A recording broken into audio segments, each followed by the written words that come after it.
mbokk asalaamaaleykum ñu ngi kontaanaat bu baax ci jàkkaarloo bi ak yéen di am mbégte di ñëwaat ci direct bi comme tous les samedis donc voilà tey ñu ngi ci li nga xam ne mooy les 7 ans de Cova ci loolu la ñu nekk. Donc vraiment ñi ngi kontaan ci ñëpp ñu ngi kontaan ci ñëpp képp koo xam ne rek yaa ngi xaar direct bi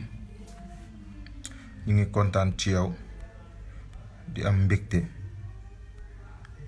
donc voilà xam naa ni du yàgg dara ñu commencé dugal gars yi parce que amuñu assez de temps voilà donc maa ngi leen di nuyu j'espère que ndogu ngeen bu baax maa ngi gis sama gars yi nag ci live bi ñoom Ale voilà Dabaroki itam maa ngi koy gis maa ngi gis Mam Bint sama xarit voilà donc xam naa dans un instant daal dinañu commencer jël gars yi voilà et puis di kontaan ci ñëpp wax naa ko léegi di kontaan ci ñëpp voilà donc xam naa ni du yàgg dara ma wax leen programme bi ni muy demee en attendant muy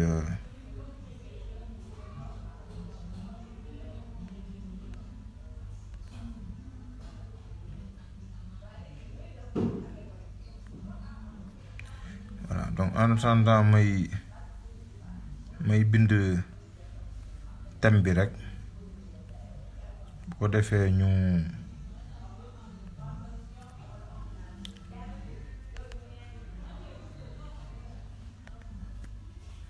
voilà et bien voilà mi ngi noonu en tout cas wax naa ko léegi ñu ngi kontaan ci ñëpp di am mbégte voilà di am mbégte ci ñëpp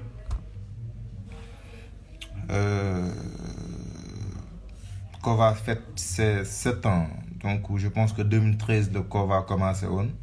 ba 2020 donc muy ay 7 ans wu Cova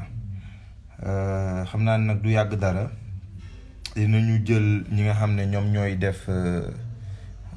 live bi parce que dañ ne Cova fête c'est 7 ans avec la famille donc xam naa ni dina bokk ci ñi nga xam ne tey dinañ leen fi jël ku ci mel ne voilà ku ci mel ne Baye Innov moom dinañ ko jël daal di waxtaan ak moom ci par rapport ak Cova ale laaj nga lu am solo mais loolu après laa ci waxtaan ak Mamadou nag xam naa ni après laa ci waxtaan ale bu fi indi problème ale bu ma disturb donc Meya Ndiaye aussi dinañ ko jël nañ fi jël Serigne Fall nañ fi jël Aminata Ndiaye nañ fi jël Assane Thiam dinañ fi jël itam Roque Ndoye Dabaroki nañ fi jël Samba Ndoye nañ fi jël Yacine nañ fi jël Ibrahima Tall nañ fi jël Mam Binta DRH directrice des ressources humaines nañ fi jël Ale nañ fi jël Mamadou Diop en tout cas noonu lay demee tey ñi ngi kontaan bu baax ci gars yi Mamadou Ale bu mu fi indi problème waaye man xam naa ni du yàgg dara semaine bi incha allah dina yor beneen iPhone bu am qualité parce que xam naa ni fi mu ne nii iPhone bi munta ñàkk ndax live yi ñoo tax donc xam naa ni yàggul dara dinañ ko am incha allah beneen bi mooy wax naa programme bi ni muy demee tey donc du yàgg dara dinañ fi am ñu jël ñoom tam ñu ñëw daal di wax ci li nga xam ne moom mooy 7 ans Cova yi Mamadou yow Ali bu fi indi problème Ali gis nga torche bi waaw na nga régler nag bu fi indi benn problème waaw bu fi indi benn problème Ale voilà bu fi indi benn problème. Voilà.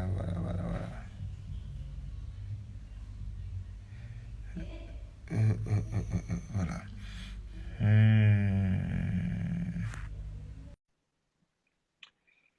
Eh ben voilà mi ngi noonu xam nga lii xam nga lii amul amul fenn fenn.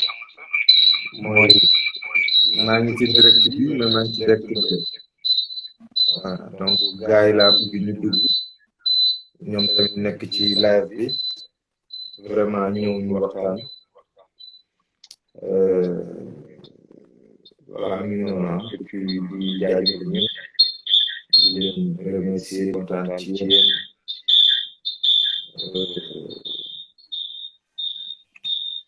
Je vois.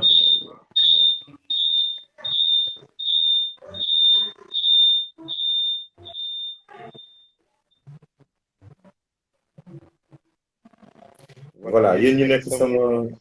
direct Instagram dama bëgg juste ngeen ñëw ci direct Kova bi voilà loolu laa bëgg quoi ngeen ñëw ci direct Kova bi bu ko defee ñu àndandoo ak yéen daal di fête 7 ans Kova mi ngi noonu voilà.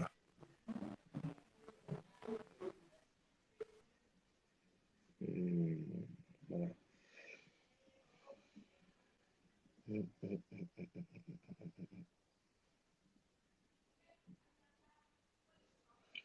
ayca xam naa ni dañuy daal di commencer nag daal di ñëw ci waxtaan bi awma seex de man maa ko defoon noonu rek awma seex awma benn seex man maa ko defee woon noonu ayca léegi waaw c'est vrai doon def retour bu métti mais nag gars yi laa bëggoon rek ñu ñëw xool si par rapport ak ni nga xam ne moom la war a demee voilà léegi Mamadou tu me xoolal ma gars yi s'il vous plaît ñu gars di jege si ku ci mel ne Rocky Ndoye Dabaroki voilà Dabaroki xaaral ma jël ko bu ko defee ñu ñëw voilà Dabaroki ñëw na voilà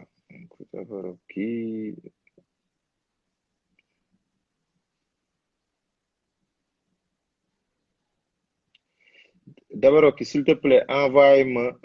ma demande comme ça ma accepté ko nga mën a dugg ci live bi voilà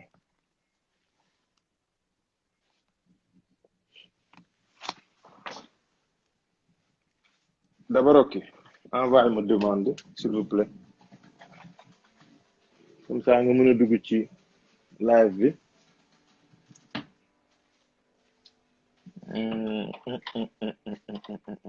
voilà comment c'est voilà ok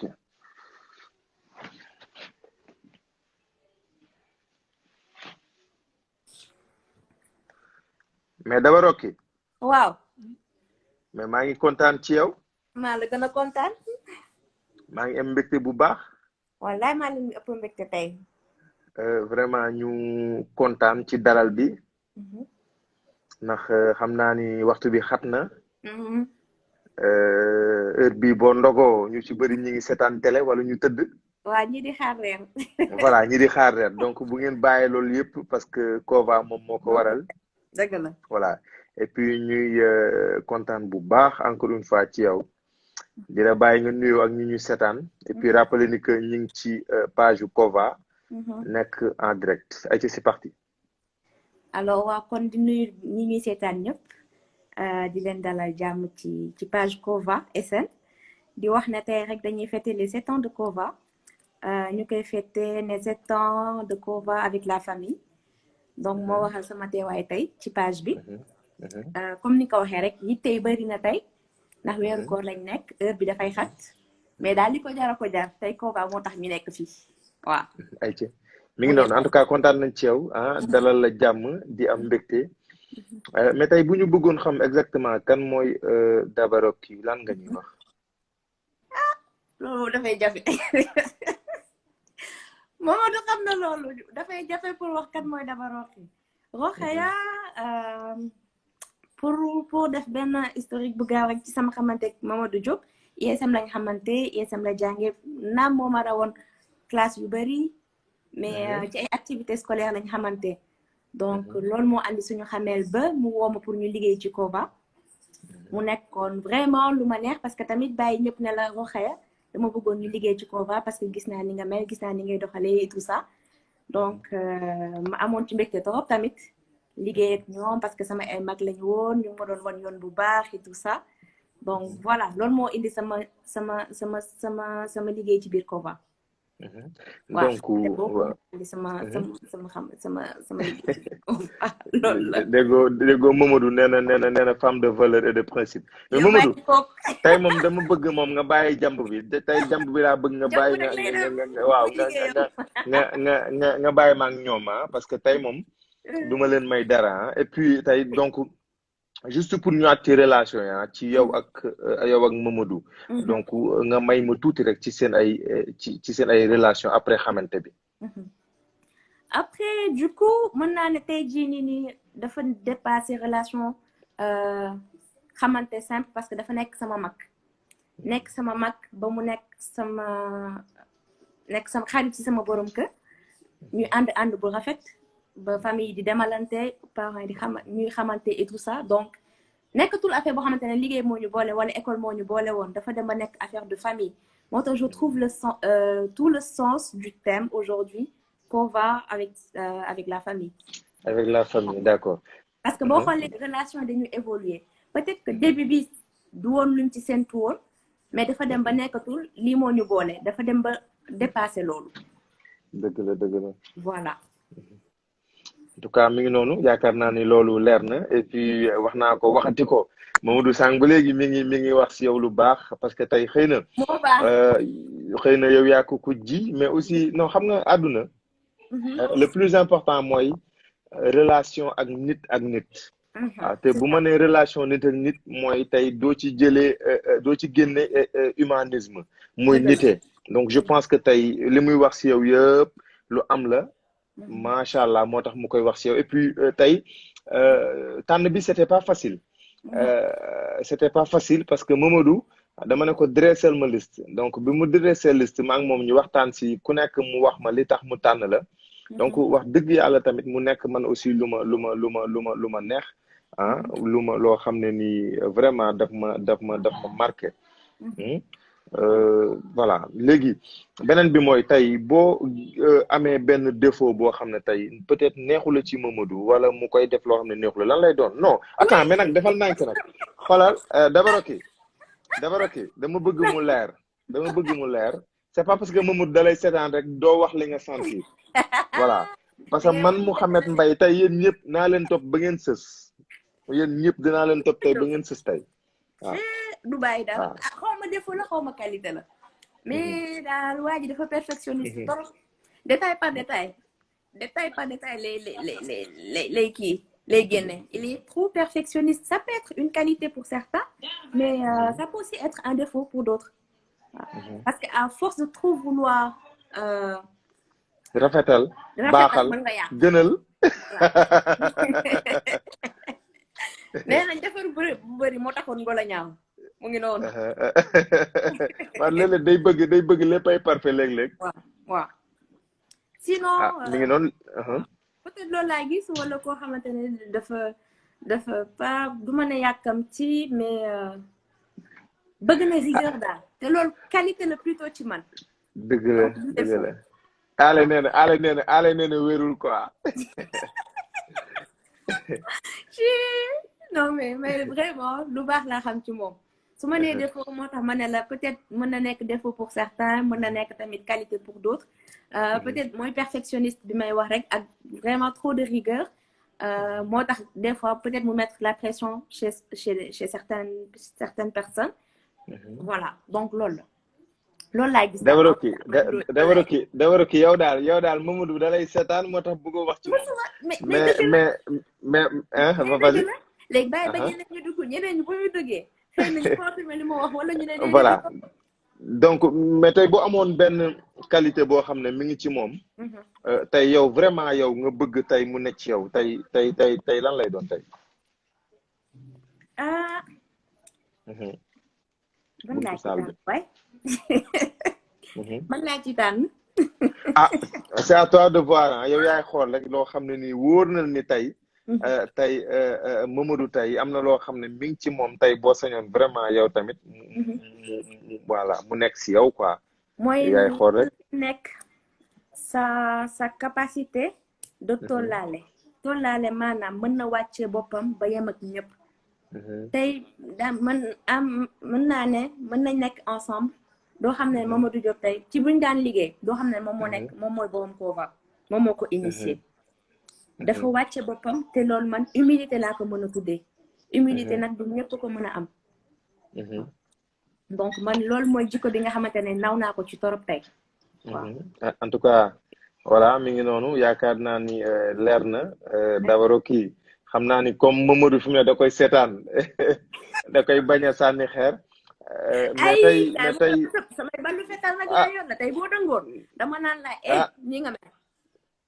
non Dabaroki man daal gis naa Mamadou ko xeer quoi mais bon c'est pas grave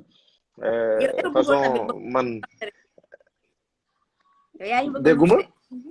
yaa ngi bëgg a luus laa non du luus non tey dama bëgg mu leer non tey dama bëgg gis nga tey dañu nekk ci suñu biir kër tey dafa mel ne suñu kër la ñu ne tey ku ci nekk rek voilà yaa ngi sa biir kër gi nag lu nekk fi am waaw donc tey dañu dugg ci kër gi buntu néeg bu ñu njëkk a ibbi mooy yow sa buntu néeg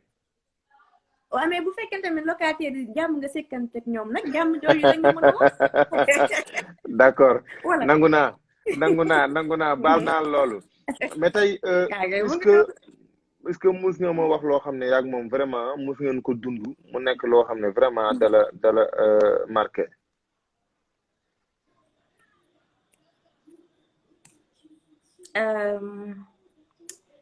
peut-être ci nu ñu doon liggéeyee daal parce que nekkul woon environnement bu strict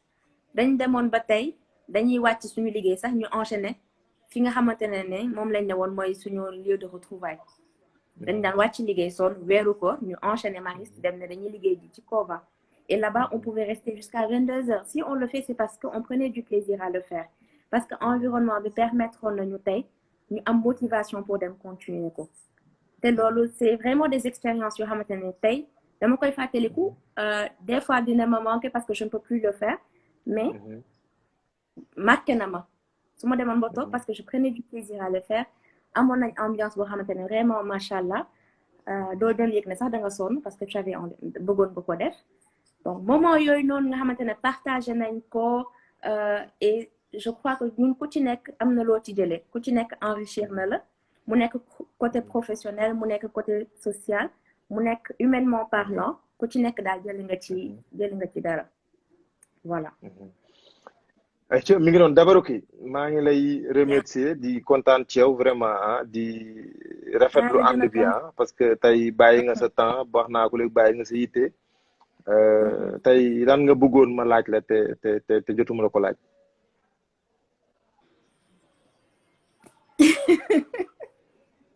Vraiment, Vandal, toutes les questions sont ouvertes. Donc, je ne m'attendais vraiment pas à une question particulière. Dama ne woon question ba ma tontu rek, j'étais prête à répondre. Voilà. D'accord. En tout cas, merci beaucoup. Voilà, rappelez ni que ñu ngi ci page Cova ànd ak moom Dabaroki vraiment mu am seede rafet yoo xam ne indi na ko ci ki nga xam ne moom mooy Mamadou Diop Cova donc xam naa ne dañuy daal di jël keneen et puis Mamadou nag am na lu mu bind nee na dafa bëgg nga woyal ko. Parce que tey voilà non nee na dafa bëgg joyeux anniversaire boo xam ne vraiment dafa bëgg tey nga woy ko tey nga tuddee ko tey sa xol gis nga nee na nañu woyal joyeux anniversaire donc vraiment tey moom vraiment Dabaroki c'est un jour spécial daal defal ko li mu bëgg rek boo bëggee wàccoog man sekki dafa rek lawul dara ah kon bu ñàkk rek de ay waay te baat ba waa tamit nag waa léegi nag xoolal nu mu fi mel nag nga xam ne mooy noonu ñun nu mel baax na ñun nu mel bëgg nañ ah kon ba tey baax na joyeux anniversaire joyeux anniversaire joyeux anniversaire Kova joyeux anniversaire bés bu dellu si Moné bés bu dellu si Moné bés bu dellu si Moné Kova bés bu dellu si Moné xanaa jeex na. ayca na ko ne tàcc fa nga ne en tout cas merci beaucoup hein vraiment kontaan nañ ci yow bu baax a baax ba et puis j'espère que Demo yaa ngi ñuy suivre ba li nga xam ne mooy live bi jeex. ayca kon merci beaucoup en tout cas kontaan nañ ci yow voilà mi ngi noonu voilà ayca merci beaucoup ayca c'était Dabaroki hein vraiment ñu amoon mbégte kontaan ci moom bu baax a baax wax dëgg yàlla parce que voilà mi ngi noonu wax nañu jigéen mooy ibbi jigéen mooy yaatal et je pense que tey jigéen moom la ñu njëkk a recevoir donc xam naa ne dañuy daal di jàll ci keneen parce que wax naa ko léegi nous avons beaucoup d'invités yoo xam ne ni dinañu ñëw tey waxtaan par rapport li nga xam ne moom mooy Kova voilà léegi dañuy ñëw ci Samba Iverson Samba Ndoye moom lañ ko xamee donc moom aussi xam naa ni dañ koy daal di dugal Samba donc envoyé ma demande bu ko defee ñu dugal la Samba nga ñëw ci live bi yow itam ñu waxtaan ak yow daal di échanger vraiment kontaan Samba ayca maa ngi xaar kon sa demande bu ko defee ñu waxtaan ci loolu le temps nag may mën a seetlu di xaw a def yu baax di laal di njeer xam nga yooyu aale da ko bëgg voilà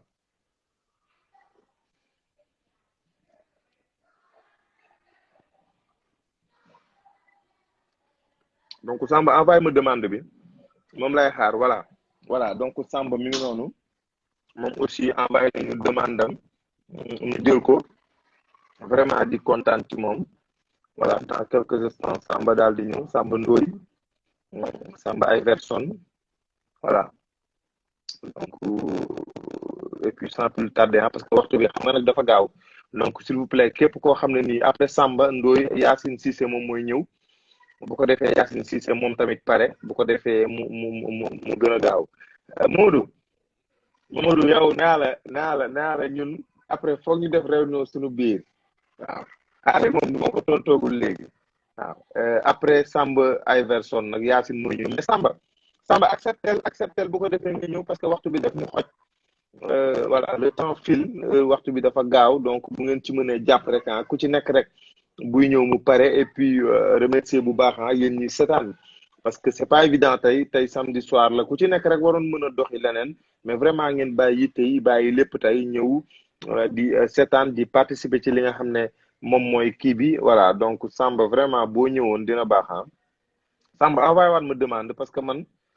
j'arrive pas à te faire rentrer quoi donc voilà ana Samba voilà Samba Iverson ok c'est ça voilà Samba acceptel bu ko defee ñu dem voilà acceptel bu ko defee ñu dem Samba commencé waaw gis naa demande bi voilà Samba mi ngi noonu Samba ñu ngi kontaan ci yow léegi nag maa ngi gën a kontaan voilà di la nuyu bu baax di la remercier di kontaan ci yow et puis di la dalal jàmm ci li nga xam ne moom mooy page Kova fas yéene waxtaan ak yow bàyyi la nga nuyoo Samba jaajëf maa la gën a kontaan maa leen gën a kontaan yéen ñëpp maa ngi gën a kontaan et déjà j'en profite pour souhaiter joyeux anniversaire à Kova et dire que c'est un plaisir aussi d'être là comme vous l'avez dit avec la famille c'est ça en famille c'est important que Kova c'est quelque chose qui nous a tous marqué comme nous ko waxee surtout man en tout cas man personnellement ça m'a beaucoup marqué après je pense qu'on va en parler mais voilà lu ma neex la daal je suis très content d'être là ci mi ngi noonu kontaan nañ ci yow mais tey bu ñi ñuy seetaan bëggoon xam exactement tey kan mooy Samba Ndoye et puis naka nga xamante ki nga xam ne moom mooy Mamadou Diop Kova waaw Samba Ndoye de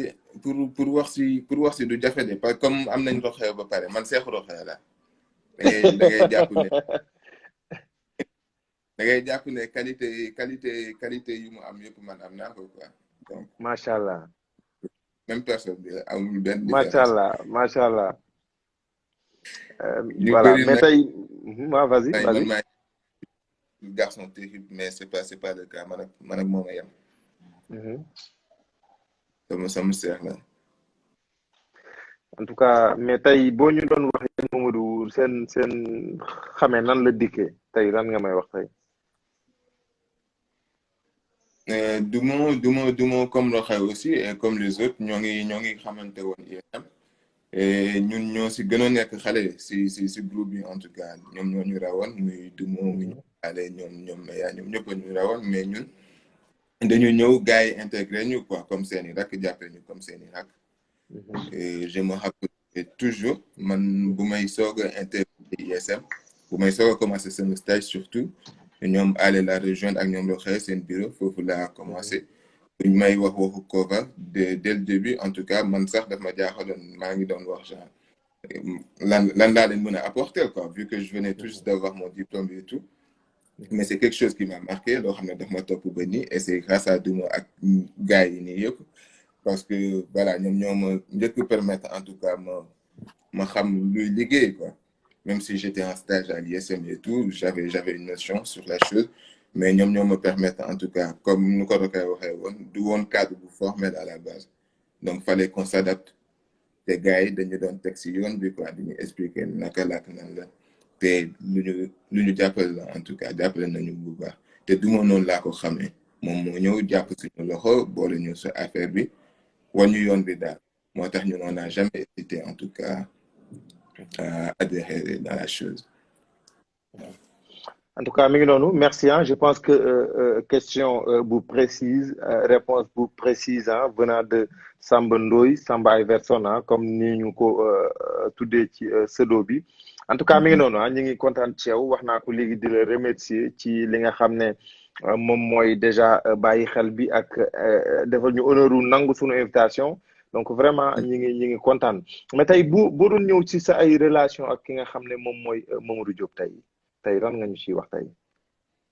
bëri na instant yi ça va être difficile en tout cas de donner des exemples précis quoi parce que dañu dund lu bëri ISM xam nañ ko genre c'était minimum 3 ans et après on a partagé d'autres moments yoo xam ne ëpp na loolu noonu genre ay at la quoi yoo xam ne dañ ko dund lu bëri te lu metti tamit du lépp neexoon tamit je me rappellerai toujours amoon na ay life étudiant ñu ñëpp ko dund xam ne ñu mu demee quoi amoon na ay période yoo xam ne ñoom suñ fi nekkul woon muy Mamadou muy Allé ñoom ñëpp samay mag la ñu quoi suñ fi nekkul woon dina ñaaw trop te yooyu noonu c'est des choses qui te marquent à jamais quoi ça te marque te noonu lañ doon dundee tout le temps su affaire yi doon neex ñoom ñoo nekk su doon naka temps comme ça et voilà Mamadou loolu laa gën a jàpp si moom en tout cas mooy qu'il est toujours là pour la famille. ayca mi ngi noonu yaakaar naa ni loolu leer na depuis sànq nag ñi ngi naan photo yi man bëggoon naa nga nag nga ñëw ci photo yi bëggoon naa nga may ñu si tuuti parce que Mamadou mi ngi koy wax naan shooting ba terrain basket bi shooting ba lii donc ñëwal ci loolu quoi man ma xaw a firi tuuti quoi Samba. shooting terrain basket bu may fàttaliku mooy bu ñu defoon ak góor je sais pas ndax moom la ñuy wax xaw ma. mais vas-y raconte ñu ci tuuti comme ça ñun aussi ñu am ci idée bu ndaw. mais dama xamul ñoom ban shooting la ñuy wax parce qu'on en a fait des shootings am na shooting yu ñu defoon monument de la Renaissance am yu ñu defoon Radisson am dafa bëri en fait mais bu ñu defoon terrain basket bi mooy yu ñu defoon ak su ma juumul Dumo peut-être dina ma wax ban shooting lay wax. non waaw je pense que bi ñu defoon terrain basket bi lay wax avec Gora on était en tenue de basket et on a fait shooting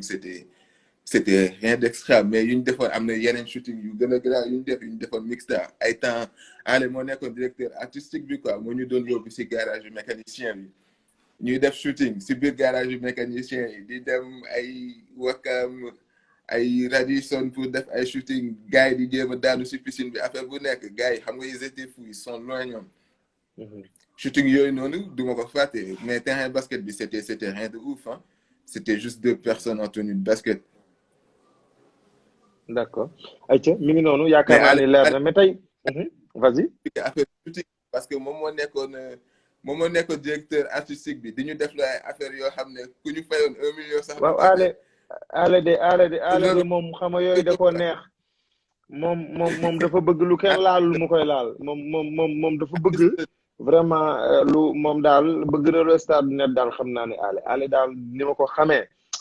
xam naa ni bëgg na loo xam ne daal vraiment ñëpp ci bëgg jot daal moom mu jot ci. lépp moom la moom moo war a wax ci shooting bi ñun dañ doon ñëw rek taxaw comme modèle ñoom ñoom njëkk def loo modèle musuma ko daw feneen ñoom photo ale daal macha allah shooting macha allah et je pense que c'était réussi parce que bu fekkoon réussir leen ko je pense que duñ ko fàttaliku ba léegi donc ñu ngi si kontaan ci loolu Samba mais tey boo amoon défaut boo xam ne vraiment tey dalay déranger tey ci Mamadou tey lan lay doon. Mamadou défaut bu may déranger si moom waaw loolu noonu ça va pas être difficile hein pour man défaut la en même temps mooy qualité bu ëpp solo si moom en tout cas mooy c'est son abnégation genre moom du bàyyi en tout cas Mamadou pour man c'est un défaut en même temps parce que maa ngi jégalu du ma nëbbatu quoi mais à un moment ça fait chier ça me faisait chier en tout cas je suis désolé hein mais noonu la vas-y. su fi liggéey bi nekkee da ngay liggéey par la force genre y a pas d'autre choix quoi da ngay def li nga war a def nga jàll et pourquoi je dis en même temps c'est sa qualité majeure c'est parce que genre lépp lu mu am nii daf ko mérité daf ko liggéey am na yoo xam ne ça ment pas quoi man pour man dafa am ñetti façon nit mooy ñoo xam ne c'est am nañ talent bi mais c'est des lâcheurs quoi c'est pas des bosseurs am ñoo xam ne amuñu talent bi mais c'est des bosseurs ñooñu la plupart du temps ils réussissent am ñoo xam ne nag ils ont les deux ils ont le talent en plus c'est des bosseurs moom il fait partie de ce groupe moom mën na ko te du bàyyi bëgg na lu muy def da si joxe à 100% te qualité le défaut la mais pour man c'est plus une qualité qu'un défaut. ayca mi ngi noonu en tout cas ñun vraiment kontaan nañ ci yow kontaan nañ ci réponse yi. mais tey ñëw tuuti parce que Mamadou mi ngi may sonal ak Kova mais man je pense que tey ku wax ci Mamadou wax nga ci Kova parce que tey butéel lu mu def moom la saañ bay xeeñ loolu la ñu wax donc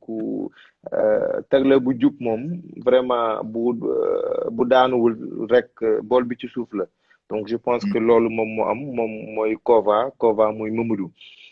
mais tey est-ce que tey am na loo xam ne tey vraiment tamit.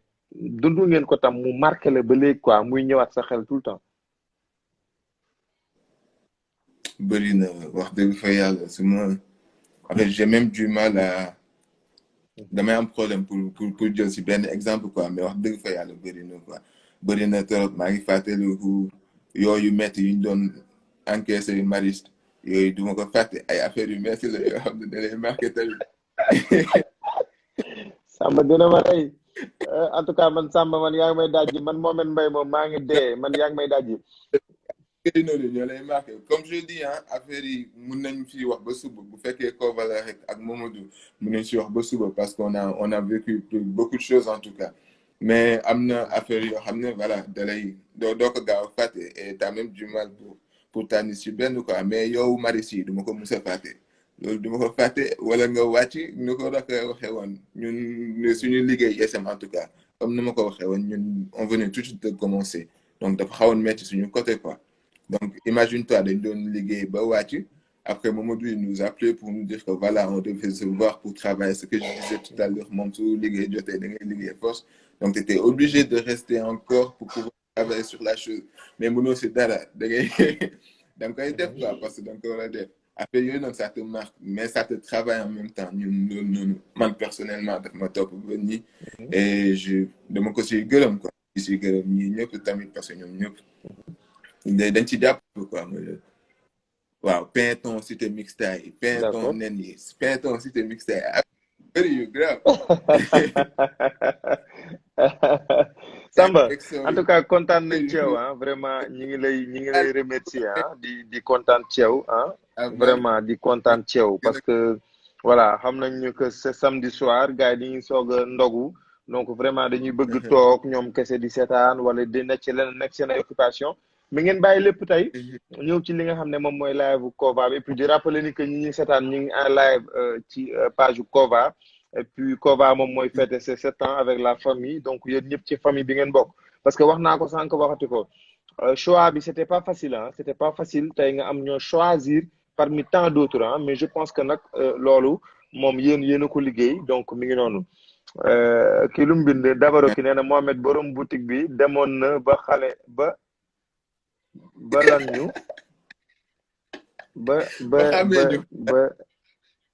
ba xàmmee ñu ok d'accord ah ok borom boutique bi ngeen daan jëndee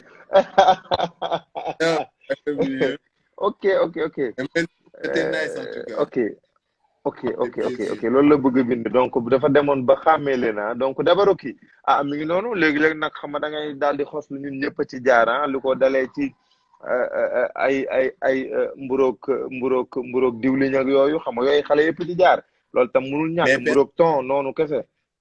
c'est la base maa ngi li ngay wax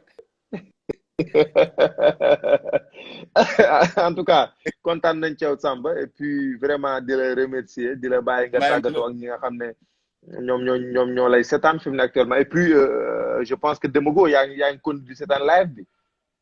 maa ngi fi demaguma maa leen gën a kontaan en tout cas merci beaucoup pour l'invitation encore une fois joyeux anniversaire à Kova yal nañ koy yàgg di fêter dem bay fêter 25 ans 50 ans 100 ans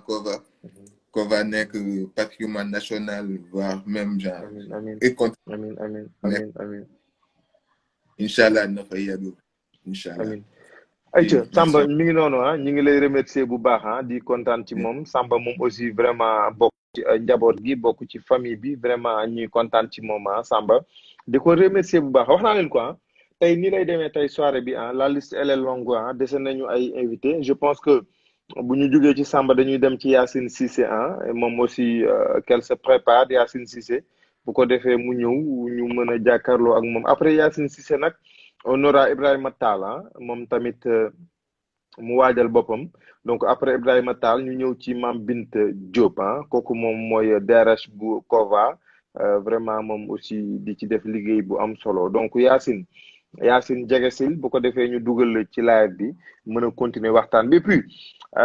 di leen fàttali ni que suñu challenge bi mi ngi ba tey en cours challenge bi nga xam ne ku ko gagné rek di nga am 50 000 francs et puis Kova solal la pendant 12 mois donc ci diiru benn at et puis voilà loolu tey xam naa dinañ ci laal après bu aale ñëwee wala bu Mamadou ci boppam ñëwee voilà donc tey nag bu ngeen ma gisee tey dama def sama gutra xaw a garaaw lu tuuti parce que tey c'est un jour spécial donc voilà foog nga xaw a garaaw lu moo tax tey ma def noonu Yacine ana Yacine ale xoolal leen ma Yacine bu ko defee ñu dugal ko ci live bi mën a avancer parce que voilà heure bi dafa gaaw déjà ñu ngi ci 21h43 et puis on devrait normalement terminer à 23h15 23h10 donc lu mu gën a gaaw rek dinañu gën a arranger donc après Yacine dañuy daal di jël ki nga xam ne moom mooy Ibrahima Tall après Ibrahima Tall ñu jël Mame Bint Diop wax naa ko léegi moom mooy DRH bu Kova vraiment def liggéey bu am solo voilà di leen remercier yéen aussi yéen ñi nga xam ne yéen a ngi toog di xaar di patienter xam naa ni ku ci nekk rek dinañ la jël et puis ñi nga xam ne tey même bu ñu bokk ci liste bi tey ñi ngi toog di seetaan voilà donc c'est important en tout cas ñun ñi ngi kontaan ci yéen ñëpp di am mbégte di jàkkaarloo ak yéen donc xoolal leen ma Yacine rapidement xoolal leen ma Yacine parce que waxtu bi dafa xat donc voilà man maa ngi seetlu kon en attendant ko defee le temps Yacine di ñëw ñu daal di waxtaan ak moom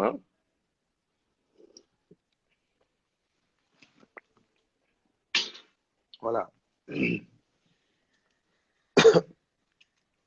Yacine xoolal leen ma ko ok dafa mel ne Yacine nekk fi ok d'accord Mamadou Ibrahima Tall moo si topp mooy Tall Ibra moom aussi bu ñëwee ñu daal di koy dugal Ibrahima s'il vous plaît jege si après Ibrahima nag Mame Bint Diop moom mooy ñëw Mame Bint suñu rakk suñu xarit Ibrahima Tall voilà ñu ngi lay xaar Ibrahima voilà ah et puis gars yi bu ngeen mënee jege si rek ah parce que xam nga c'est pas facile ah Amadou Diop daa fashion sama mag sama xarit Matar si la xarit Diop nga ne mel nga yaay jàll maa ngi lay ziar bu baax a baax Korasin ayca voilà donc ana kii kamay seet ana mu sax voilà Ibrahima Tall donc bu jege see rek ñun dinañu arranger vraiment ah dinañu arranger bu jege see rek daal dinañu arranger voilà waaw xoolal leen ma Ibrahima Tall waaye xoolal leen ma ko nu mu gën a gaawee bu jaree ngeen woo ko mu ñëw dugg parce que vraiment heure bi dafa gaaw te dañuy course ak heure bi donc voilà mes vœux pour les 7 ans yàlla na doon 100 ans merci beaucoup Amadou Diop kontaan nañ ci yow vraiment yow it tamit nga nekk koo xam ne voilà kenn nga ci Kova ku baax nga ku yàgg gëm Kova nga maa ngi lay fay mon grand frère mon ami kooku mooy Da Fashion maa ngi lay bëggee bu baax a baax mbokk yaay Abdou Gité Seck voilà donc Ibrahima Tall bu fi nekkul est-ce que duñ jël Mam Binta envoyé ma demande bu ko defee ma jël la ñu bàyyi en attendant ki nga xam ne mooy Yacine ak Ibrahima donc Mam Binta ñëwal envoyé ma demande voilà Mam Binta kan Amadou Diop fa mu dugg mais Amadou voilà bàyyi ma jël Mam Binta après ma ñëw ci Amadou Diop Mam Binta Mam Binta voilà Mam Binta mi ngi noonu voilà ok Mam Ben ñu ngi lay nuyu bu baax a baax Mam Binta Diop voilà salaamaaleykum mais Mam Binta Mbay nuyu naa la mais Mam Binta maa ngi lay ziar delloo ziar bu baax sama xarit mais maa ngi kontaan ci yow sama rakk sama xarit vraiment di nit ku baax di nit ku am fulla nit ku am fayda nit ku bëgg li muy def et c'est important parce que tey je pense que bëri nañu ñu gisanteel bëri nañu ñoo xam ne tey sekk nañu Kova mais vraiment yow bokk nga ci ñi nga xam ne tey marqué nga ñu ci Kova voilà donc hormis que ñu nekkoon lépp bokkoon lépp vraiment màggandoo et puis ça fait plaisir ayca Mam Binta ma bàyyi la nga nuyoo rek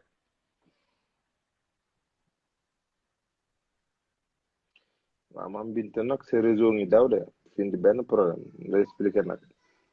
fi indi benn problème Mam Binta sa réseau ngi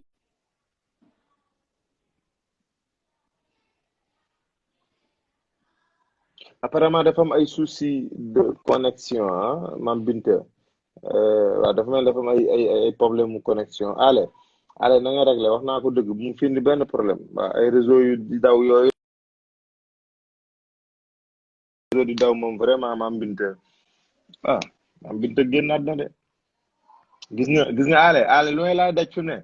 looy laa daj waxuma la dara mais tàngaayu lumière bi rek beneen affaire la mais munul ñàkk munul ñàkk voilà donc Mam Binta ok elle est là Mam Binta ñëwal bu ko defee ñu waxtaan ñëwal cat la dafa mel ne nag cat la nag parce que li ma ko waxal yëpp nag vraiment dafa mel ne waaw dafa mel ne daal dañoo gémmiñu voilà donc tey moom yaa ma gën a xam Papa Touré tey dama def sama Goutra tey moom laa def tey moom laa présenté live bi xam nag Mouhamed génn mais Mam Binta affaire am critique na de yëpp allez Mam Binta nag affaire am critique na de boo bëggee dëgg daal Mam Binta affaire am mi ngi bëgg a doy waar Mam Binta jege sil bokk nga bàyyi yi ngay def nii parce que vraiment voilà ok ni Mam Binta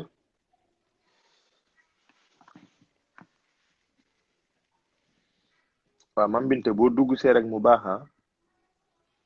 ba dugg see mu baax bu ko defee ñu waxtaan.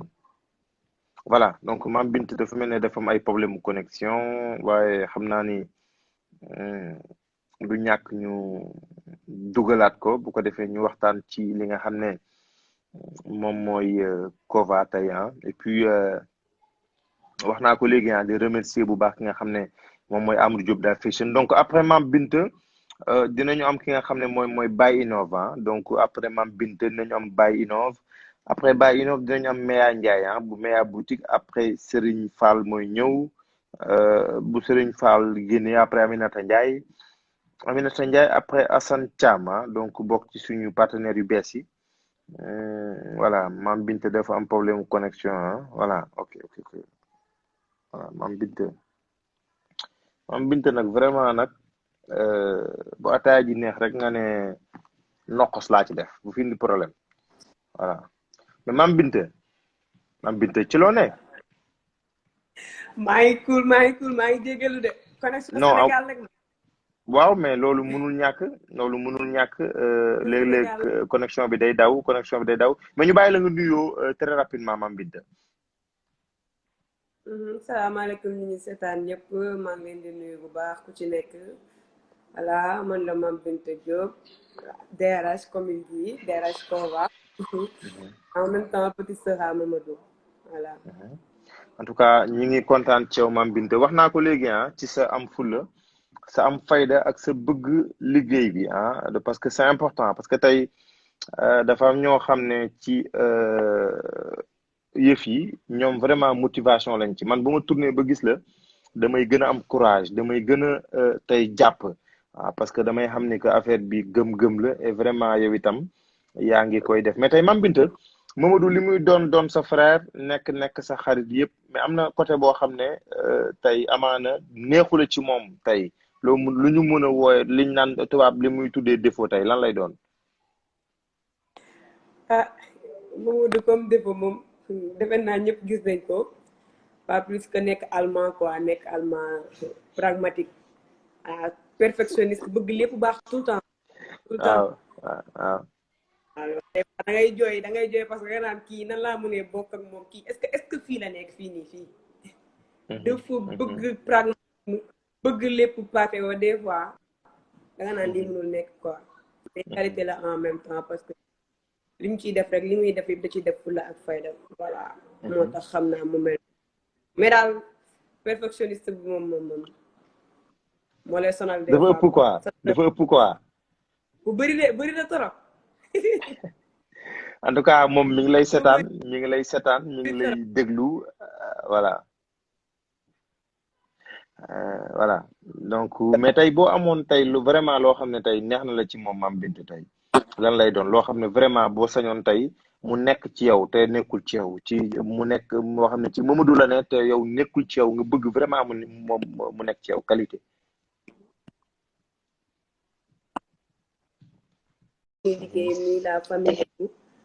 il a le sens de l'écoute da lay déglu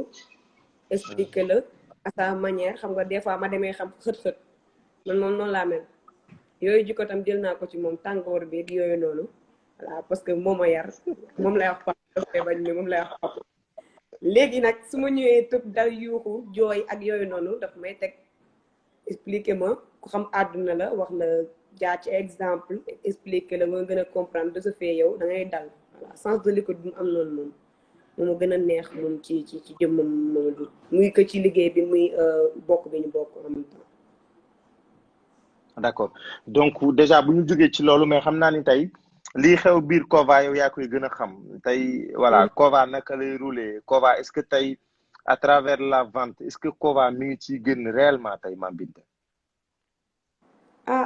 Là moom wax dëgg yàlla on essaie juste de s'en sortir mais bon c'est un peu compliqué avec le contexte bi ñu nekk nii mais même avant contexte bi son départ dem bi mu dem wala nekk bi mu fi bañ a nekk dafay jouer lu bari parce que moo ñu ëpp expérience moo ñu gën a xam liggéey bi ni mu ciy demee à cœur nit ñi du mën demee à cœur donc dañuy essayer juste topp si ay tànkam voilà vu que ci début lañ nekk ak commencement ñu ngi ciy góorgóorlu nànk mais moom bu fi nekkul moom ça se sent moom carrément wax dëgg yàlla parce que lim ci mën kenn mënu ko ci moom. de ce fait liggéey bi dina am quelques soucis mais bon pas de soucis majeur parce que li nekk ci moom yëpp mu ngi koy def si ñun dëgg yàlla. En tout cas mi ngi noonu loolu leer na donc loolu moom c'est par rapport ak Kova. et puis mais tey Kova nekkoon Mariste. jóge Mariste ñëw fi nga xam ne mooy Jëppal. auparavant Mariste moo gënoon a emplacement bi moo gën a baax maanaam moo gën a dox wala bi ngeen ñëwee Jëppal tey lu bëri changé na tey. si ak ouverture boutique bi Jëppal moom tout a changé parce que Mariste moom koo xam-xam ne zone bu enclavé la. ñu ci pour ñu dugg fa problème la dafa méttee dugg. donc du coup boo jëlee adresse ni Jëppal déjà mu nekk si àll bi da ngay day méttee day yomb expliquer voilà ba pare nit ñi fa la ñu gën a mën a ñëw que Mariste donc nekk Jëppal mu gën a avantageux que nekk Mariste. d'accord donc rappelons que ni Kova mi ngi ci li nga xam ne moom mooy rue 13 bi en Jëppal juste balaa ngay jot Auchan bi nekk wetu terminus Liberté 5 donc Kova mi ngi la féete à droite Kova mi ngi foofu. képp koo xam ne aussi bëgg nga ay yu baax rek nga dem fa. mais tey Mame Binta est-ce que yéen a ngi préparé ay collection ay yëre yu bees ci lu jëm ci wàllu korite gi. waaw normalement comme chaque année ñu ngi préparé ay collection yu bees yu war a génn voilà toujours ci nouveauté bi. parce que j'ai appris une chose aussi boo xam ne si moom Mamadou buggul copier tout le temps si innovation lay nekk c'est-à-dire concept yi il les fait lui da koy mettre en valeur voilà lépp lu muy def rek si modèle c'est-à-dire doo gis modèle bi day raar du li ma fay liggéeyee moo tax wala du li ma ko dénk mais modèle bi day raar ba genre doo ko gisaat feneen en quelque sorte chaque jour dañ ma koy wax seen modèle yi def tout donc mais Mame Binta xaaral ma dog la ma nuyu Rokhina Diouf vraiment moom tamit nekk ku baax nekk doctorante en médecine moom la ñu invité woon samedi bee passé Rokhina Diouf depuis Ziguinchor ñu ngi koy nuyu bu baax a baax vraiment di kontaan ci moom Mame Binta àggali. voilà je disais modèle yi moom tout le temps dañuy def comme chaque année génne collection bu bees boo xam ni c'est authentique loo xam ni ci ñun rek lay am feneen donc du coup ñi fi nekk voilà bu ngeen demee ngeen wax ko seen gars yi que ñu ngi ñëw ak doole quoi te korité bi moom du yomb. du yomb mais tey est-ce que mun naa xam prix yi naka lay varier Mame Binta. prix yi naka lay varier. waaw prix yëre yi Kova. voilà prix déjà moom qualité tissu bi moom gars yi xam nañ ni que pratiquement tout le temps dañuy liggéey ak ay tissu coton fil à fil ak yooyu noonu des fois brocart. très bien tout ça aussi li nga bëgg rek mais bon prix yi ça varie entre broderie bi ak simplicité bi c'est-à-dire bu fekkente ni da ngay ñëw yëre boo xam ni c'est simple kese.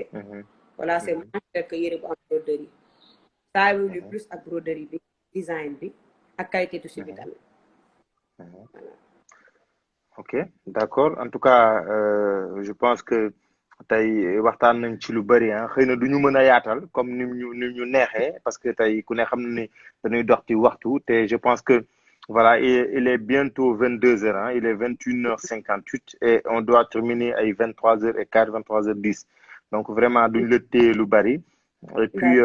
di le remercier parce que xam nañ ni tey bàyyi nga yitte yu bari man xam naa si dara tey Mame Binta talul dara lu dul Kova Mame Binta vraiment Kova rek mooy affaire am et puis voilà nga nul ñu baax a baax Rita aussi nga nul ñu ko parce que sa xarit la xam naa ni moom sa xarit la vraiment donc nga nul ñu ko bu baax. et puis tey lan nga bëggoon tey vraiment Mame Binta tey ma laaj la ko dugg si laaj la ko te peut-être laajuma la ko ci biir Kova parce que tey sànq Mamadou maa ngi ko gis muy bind ne laajal waa Kova mais tey je pense que tey question Kova yow yaa ci gën a mën a répondre que quiconque tey li nga xam ci Kova li ngay daj ci Kova li nekk biir Kova tey yow yaa ci gën a am expérience que keneen donc tey lan nga bëggoon tey ñu waxtaan ci tuuti rek Mame Binta brièvement. lan laa bëggoon ñu waxtaan ci. waaw par rapport ak Kova. par rapport ak Kova Mohamed yaa may recadré yow tamit boo posé question day métti nag chéri mais xamoon naa ne non léegi amul problème loolu lebal naa la ko xam nga léeg-léeg nag damay indi jikko animateur bi tuuti yaa ngi dégg xaw a indaale ay question piège ci suuf ak yooyu mais tey man li ma constaté mooy lu tax Kova tey du def yenn événement yi lu ci mel ne défilé de mode man loolu vraiment tamit durant 7 ans mu nekk boutique bu mag tamit vraiment lu tax lan qu'est-ce qui bloque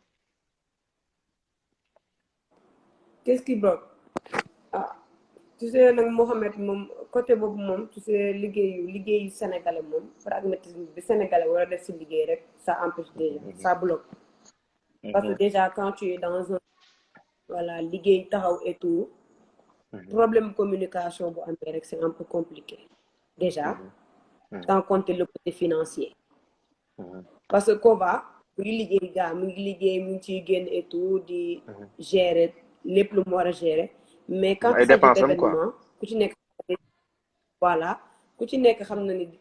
sponsoring daf événement dafay laaj sponsoring dafay laaj engagement lépp liñ ci war a def pour mu baax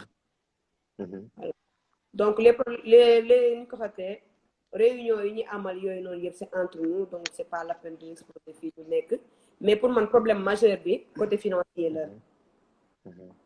waaw côté financier la côté sponsoring pour man côté boobu mooy problème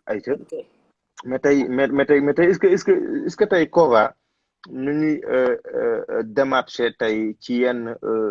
nu ma ko mën a tuddee tey mi ngi viser un peu loin bu may waxee viser un peu loin mooy est-ce que tey Kova mu ngi def demande tey ci li nga xam ne mooy état bi parce que tamit pourquoi pas Kova dem ba di ñawal lion yu Sénégal yi pourquoi pas Kova dem ba tey képp koo xam ne tey day yëngatu ci wàllu tàggat yaram tey parce que man voilà man loolu laay ñaanal Kova loolu laa gëm et puis voilà ñi fi nekk tam nekk fi ay nekk ci yëngatu ci wàllu habillement ay styliste wala ay créateur tamit je pense que tey li Kova di def amul benn différence tey par rapport ak ñoom bu leen Kova ëppul level sax amaana ñoom ëppuñu ko level donc lan la mooy problème mu tey Kova le fait que tey du dem di solliciter ñooñu di ñawal gayndey Sénégal di ñawal les lions du basket di ñawal ñeneen lan la ni nga koy waxee sax déjà loolu je pense que si boss bi la notre boss waaw suñu boss dafa doy lu bu mu ëpp voilà donc du coup pour demander un service c'est un peu compliqué